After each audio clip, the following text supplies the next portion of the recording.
মায়ের বিসর্জনের সাথে সাথে মাকে পুনঃপ্রতিষ্ঠিত করার জন্য ঘটে জল তোলা হচ্ছে, মায়ের বাড়ি তোলা হচ্ছে। এই পুকুরে জল একটু কমই থাকে, কিন্তু আমাদের জেঠিমায়ের আদেশ ছিল এই ঘাট থেকেই জল নিতে হবে। এরপর ঘট স্থাপন করা হলো, মাও রেডি হয়ে গেছে পুজোর থালা নিয়ে পুজো দিতে যাওয়ার জন্য।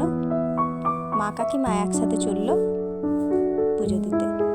সকল ব্রতীরা বসে আছে। এই সময়টা যে কিভাবে পার হয়ে যায় আমরা বুঝতেই পারি না। সব রকম নিয়ম বিধি মেনে মায়ের পুনঃপ্রাণ প্রতিষ্ঠা করে পুজো দেওয়া হয়। এখানে তাগা বানানো হচ্ছে, এরপর আরতি চলছে।